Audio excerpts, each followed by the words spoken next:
Today I'll be reviewing the smallest SUV within Toyota's lineup, a 2023 Toyota Corolla Cross. Now the CHR is officially dead, discontinued for 2023, and that's because Toyota feels like this is a better SUV. And they improved upon the Corolla Cross for this year by giving it a hybrid powertrain, which improves fuel efficiency and power. Also updated the Toyota Safety Sense safety features within, and this infotainment screen has also been updated. So how good is this brand new Toyota Corolla Cross? Let's find out. All right, I'm behind the wheel, so let me tell you more about this brand new Corolla Cross and tell you about how it drives. First of all, first impression for me is that this is a pretty large SUV. I mean, a lot of people have asked me, is this a brand new RAV4? It actually doesn't look that small. And I think that's the reason why Toyota decided to axe the CHR, because the CHR was not an SUV. It was low to the ground. It was more like a hatchback, just very unusable, very unpractical for today's standards. That's why Toyota decided to go with the Corolla Cross. This is a big SUV. So unless you have the RAV4 next to this, people will mistake it as a bigger compact SUV rather than think of it as a smaller subcompact SUV. And also, since I'm talking about first impressions, you know what? I like the exterior look. I think Toyota did a fantastic job with the Corolla Cross. You know, the normal Corolla, we know could be bland and neutral, although the latest generation doesn't look too bad. But as for this Corolla Cross, I also think the same way.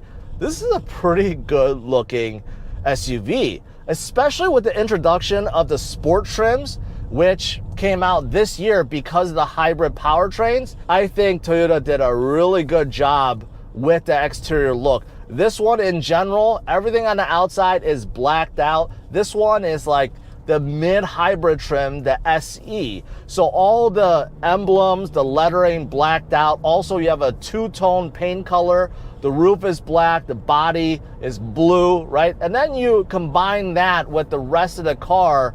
I mean, this is a good looking car. Also, take a look at the 17-inch alloy wheels. They definitely stand out. And look at the front end. You know, it's very Toyota, but I like the mouth opening. It's aggressive, reminds me a little bit of the Highlander's SE's look. I think Toyota was definitely going for that. You can see the emblem is also smoked. And look at those headlights. This is a good looking SUV. And you got to give Toyota's props for that, because this is a sub-compact SUV officially, I believe. And compared to the other SUVs out there, this is definitely costing a lot less. So as for the exterior, I think Toyota did a really good job. So first impression in terms of the size and exterior look, win in my book. Now, what about the inside? Well, just like the outside, the inside is pretty spacious. You're sitting as high up as a compact SUV, obviously not as high as a mid-size or large-size SUV, but you still have an elevated seating position. You have a good commanding view. The windshield is absolutely enormous, and the windows all around, nice and big, great visibility out back. The mirrors up front are absolutely huge. I love that. I mean, you can see clearly out, right? So this sitting position, the visibility inside is fantastic for this class. And also, as for the space itself, look at how much headroom I have. It's very airy in here. This is very different than the CHR and a lot of the other compact or subcompact SUVs I have tested. There's plenty of shoulder room, very good hip room up front. Very, very nice, very big. Now the second row is a little bit smaller. I could tell it's a little bit smaller than the RAV4, but me behind my driving position, I'm 5'10".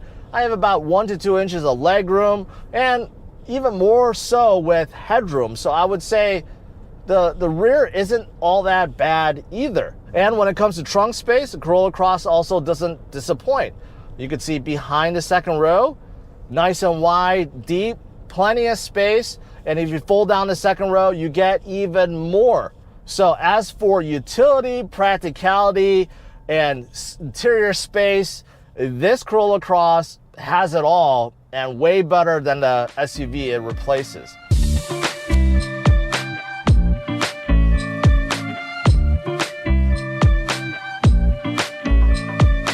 Now, as for the interior design, I think Toyota did a good job. It has a modern feel, although nothing in here is really leather besides the steering wheel, which I will get to in a little bit.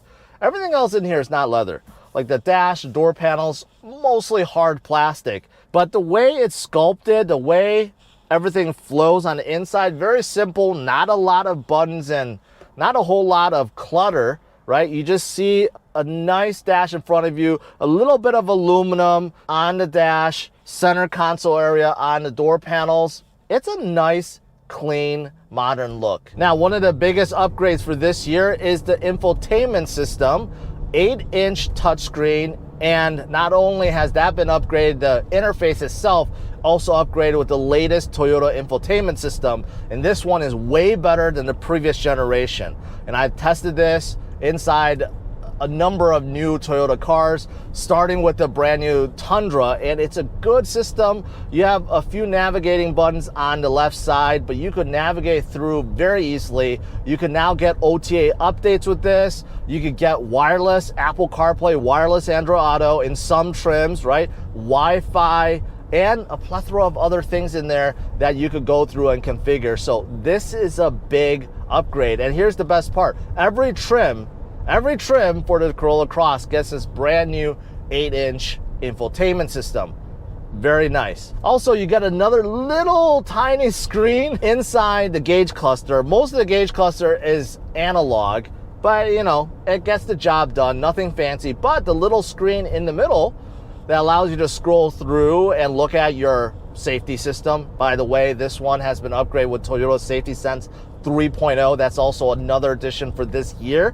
So that means this Corolla Cross is safer than ever. But inside that little screen, you could see your safety systems, also your trip computer. You can see media, a whole bunch of stuff. Also shows you your speed limit. Basically all the essential stuff you could see, right? But overall, I think the gauge cluster area, not bad. Not bad. Now, as for the steering wheel, I like it too. This is probably the only part of this car that is leather wrapped, and it's nice. I've tested this steering wheel in other Toyotas. It's a good modern feel, not too cluttered. You have some buttons left and right. What I like is you actually get paddle shifters with this SE Corolla Cross. That is a surprise. I don't expect anyone to be manually shifting, but if you wanted to, you can. Other features you get inside here include automatic headlights. You also get a sunroof on top. You get automatic climate control, although it's single zone, a wireless charger, and what I like is the Corolla Cross doesn't skimp on USB ports. There is one up front, but more importantly, there's two in the rear. One thing that drives me nuts about manufacturers is that they skimp on USB ports. Not with this Corolla Cross. Rear passengers actually get two, and also two vents back there as well. So as you can see, this Corolla Cross, pretty well configured.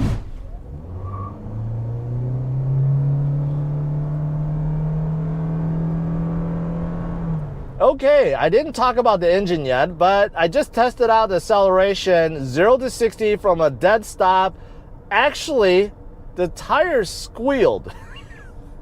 That was a surprise. This is not a fast car by any means, but the hybrid powertrain certainly changed the driving dynamics of this car. Because now with the hybrid powertrain, you're getting close to 200 horsepower with this Corolla Cross, and it just chirped the wheels. And 0 to 60 now comes in around 7.5 seconds, which is a huge improvement over the non-hybrid Corolla Cross.